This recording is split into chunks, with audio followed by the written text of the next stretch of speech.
क्या होगा अगर आपको ऐसी शक्ति मिल जाए जिससे आप गायब हो सके? आपको ये अच्छा लगेगा, लेकिन जिस व्यक्ति को आप गायब होकर परेशान करेंगे उसकी हालत खराब हो जाएगी, है ना? मेरा नाम निकिता है और मैं दिल्ली में अपने घर में आराम से रहती थी। कॉलेज के दिनों में मेरी दोस्ती मोहित से हुई और वो ना मेरा पहला प्यार था। मैं उसके लिए बहुत पागल थी। एक दिन जब मम्मी पापा घर पर नहीं थे, मैंने उसे अपने घर बुलाया। हमने पहले साथ में मूवी देखी और फिर मोहित ने मुझे डिनर के लिए पूछा। मैंने कहा, तुम क्या खाना पसंद करोगे? मैं बना दूंगी। मोहित ने कहा, मैं तो तुम्हें खाना चाहता हूँ। मैंने मुस्कुराते हुए कहा, पर मैं तो स्वीट डिश हूँ, खाने के बाद ही मजा दूंगी। मेरी बात सुनकर मोहित ना हंस पड़ा और मेरे पास आकर मुझे चूमने लगा। मैंने उसे रोकते हुए कहा, पहले खाना खा लो, फिर जो दिल में आए करना। मैं समझ गई थी कि मोहित नहीं चाहता कि मैं अब रसोई में जाऊं, इसलिए मैंने ऑनलाइन खाना ऑर्डर कर दिया। खाना भी आता ही होगा, मैंने कहा, उससे पहले मैं थोड़ी फ्रेश हो आती हूँ। मोहित ने मुझे अपनी बाहों में जकड़ रखा था और पता नहीं हम कितनी देर तक किस करते रहे। मैं भी जल्दी से बेडरूम में जाना चाहती थी, पर पहले मैं अपना पेट भरना चाहती थी, फिर हम आराम से प्यार कर सकते थे। हमारे पास पूरी रात थी। पिछले बार भी जब मैंने मोहित को घर बुलाया था तो उसने मुझे खाना नहीं खाने दिया था, इसलिए इस बार मैं कोई रिस्क नहीं लेना चाहती थी। थोड़ी देर बाद घंटी बजी और जैसे ही मैंने दरवाजा खोला, मेरे सामने मम्मी पापा खड़े थे। मैं उन्हें देखकर हैरान रह गई। डैडी अंदर आए और मुझे बताया कि रास्ते में गाड़ी खराब हो गई थी, इसलिए वो वापस आ गए और कल जाएंगे। जैसे ही मेरे डैडी हॉल की ओर मुड़े, उनकी नजर मोहित पर पड़ी। वो अभी बेडरूम से बाहर आ रहा था। डैडी ने गुस्से से पूछा, ये कौन है? मैंने डरते हुए कहा, ये मेरा दोस्त है और नोट्स लेने के लिए आया था। मोहित ने भी मेरे माता पिता को नमस्ते कहा और वो भी घबराया हुआ लग रहा था। मैंने जल्दी से मोहित को नोट्स दिए और किसी तरह उसे घर से भेज दिया। मम्मी पापा ने मुझे फिर बुलाया। जब मैं उनके सामने गई तो माँ ने मुझे थप्पड़ मारा और कहा, अब तो इतनी बड़ी हो गई कि अपने बॉयफ्रेंड को घर बुलाने लगी है। मैंने खुद को संभाला और कहा, मम्मी वो बस नोट्स लेने आया था, और अपने पापा की तरफ देखा। डैडी ने मम्मी को रोका और कहा, बेटा रात के 10 बजने वाले हैं और हमारे घर में एक लड़का है। हमने उसे पहले कभी नहीं देखा और ना ही तुमने हमें उसके बारे में कभी बताया है। मम्मी ने भी डैडी की बात को आगे बढ़ाते हुए कहा, मैं हमेशा इससे पूछती थी कि तुम्हारा कोई दोस्त है तो हमें बताओ, पर नहीं, इसकी तो सिर्फ एक दोस्त है, सुमन, और कोई नहीं। मेरी तरफ देखते हुए बोली, क्या तुम तो रोज सुमन के साथ रहती हो? यानी उसका नाम लेकर इस लड़के के साथ दिन भर रहती हो? मैं उनके सवाल से तंग आ गई थी, इसलिए मैंने बगावत करने का फैसला किया। हाँ, मैं मोहित के साथ कॉलेज में हूँ और वो एक अच्छा लड़का है जिससे मैं प्यार करती हूँ। मेरे पेरेंट्स के मुंह देखने लायक थे। वे दोनों लाल टमाटर की तरह दिख रहे थे। तभी मम्मी ने मुझे दूसरा तमाचा मारा और मुझे मेरी रूम की तरफ जाने को कहा और बोली, तभी आजकल पढ़ाई नहीं हो पा रही। मुझे कहती थी सेकेंड ईयर में पढ़ाई मुश्किल हो गई है, ये पढ़ाई कर रही है कॉलेज में, अभी सिर्फ 19 की हुई हो और देखो इसके लक्षण। मैंने भी गुस्से में कहा, अब मैं अडल्ट हूँ और अपने फैसले खुद ले सकती हूँ। आप मेरे साथ ऐसा व्यवहार करते हो, इसलिए मुझे बाहर प्यार ढूंढना पड़ा। ठीक है, तो अब हम तुमसे प्यार भी नहीं करते, कोई बात नहीं, कल तुम्हारे मामा को आने दो, फिर मैं तुमसे बात करूंगी। ये कहकर उसने मुझे मेरे कमरे में बंद कर दिया और चली गई। 5 मिनट बाद फिर से घंटी बजी। इसका मतलब था कि अब तक खाना देने वाला आ गया होगा। मैं अभी भी भूख से मर रही थी, लेकिन आज मैंने खाना नहीं खाया था, बल्कि पीटने के बाद मैं अपने बिस्तर पर लेटी हुई थी और मेरी आंखों से आंसू नहीं रुक रहे थे। मैंने सोचा कि इस घर से भाग जाऊं, लेकिन कैसे? मैं प्लान बनाती रही और बस सो गई। अगली सुबह जब मैं उठी तो 10 बज रहे थे और मुझे नीचे से कुछ आवाजें आ रही थी। मेरे मामा आए थे और मेरी माँ उनसे बात कर रही थी। थोड़ी देर बाद मुझे नीचे बुलाया गया और मुझे नहीं पता कि उन्होंने मुझसे कितनी बातें की। मैं सिर झुकाए उनकी बातें सुन रही थी। मामा ने तो ये तक कह दिया कि अगर मोहित अगली बार घर के आसपास दिखा तो वो मुझे गांव ले जाएंगे और कॉलेज जाने से रोक देंगे। मेरे डैडी ने कहा कि सिर्फ 7 महीने बचे हैं और फिर मेरी शादी भी करनी है, इसलिए वो मेरी पढ़ाई नहीं रुका सकते। उन्होंने मुझे वादा लिया कि अगर मैं अपनी पढ़ाई पूरी करना चाहती हूँ तो ठीक है, नहीं तो वो मुझे गाँव भेज देंगे। मैं क्या कहती, मैं बस उनकी हर बात पर हाँ करती रही। लेकिन मेरे मन में तो भागने का प्लान बन रहा था।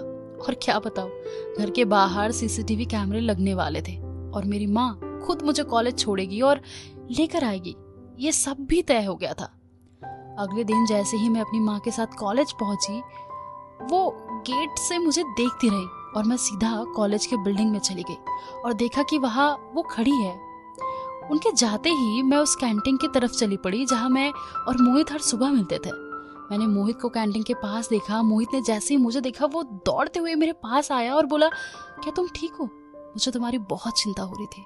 तुम्हारा फोन भी बंद था और तुम कल कॉलेज भी नहीं आई, तो मेरा डर जो है वो और भी बढ़ गया था। उसने मुझसे एक ही सांस में इतने सारे सवाल पूछे और मैं कुछ भी नहीं बोल पाई। मैंने बस सबके सामने उसे गले लगाया और रोने लगी।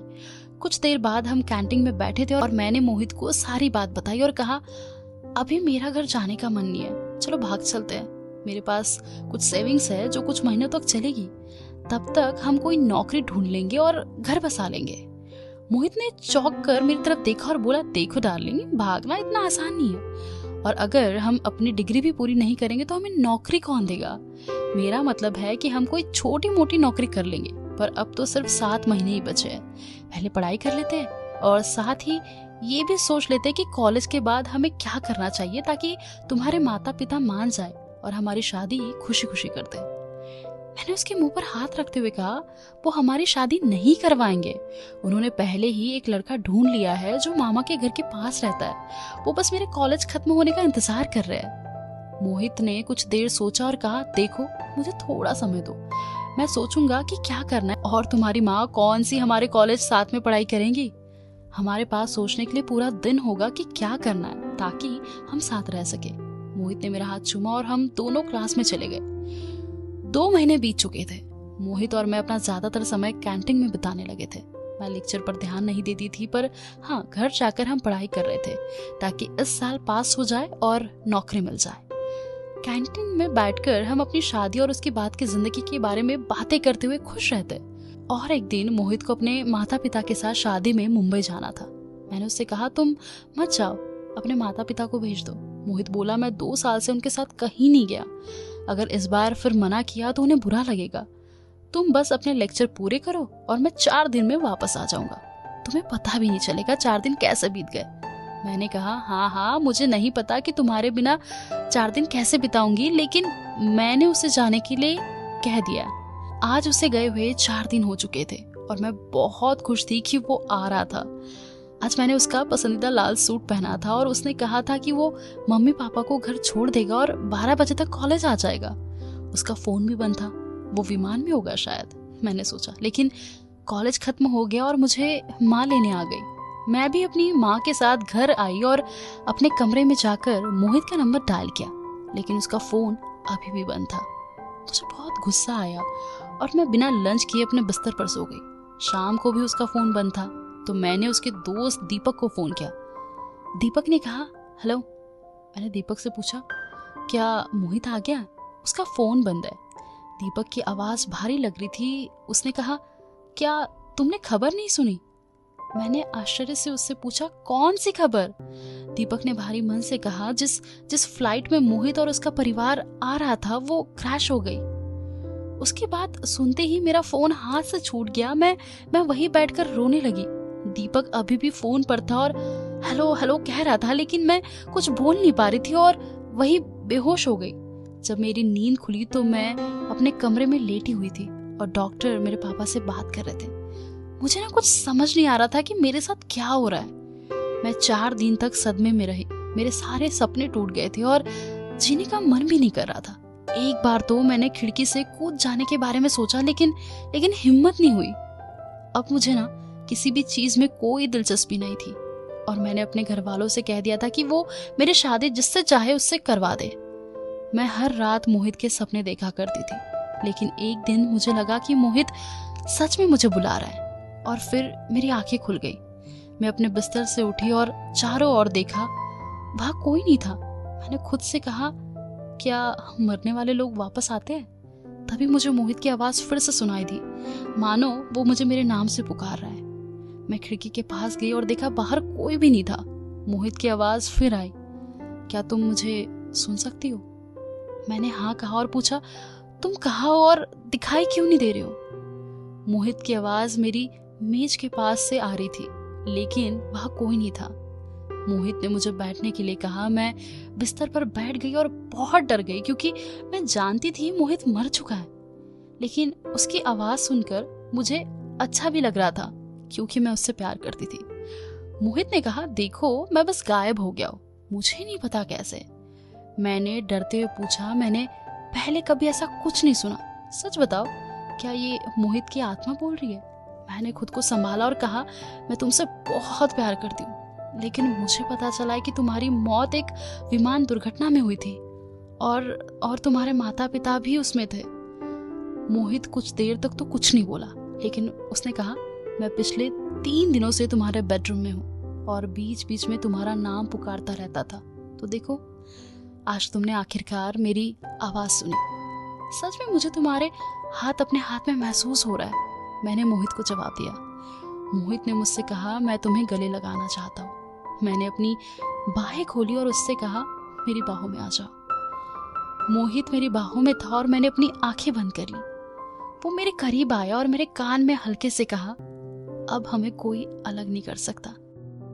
ऐसा लगता है कि हम दोनों ना मर चुके हैं। मुझे उसकी बात सुनकर सदमा लगा, लेकिन ये सुनने के बाद मुझे याद आया कि मेरे मम्मी पापा रोज रोते हैं और पिछले कुछ दिनों से घर में बहुत सारे लोग जमा हो रखे थे।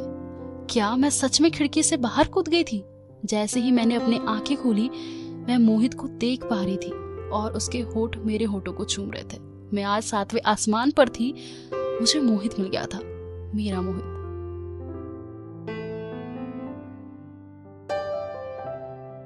आशा करती हूँ आपको ये कहानी पसंद आई होगी।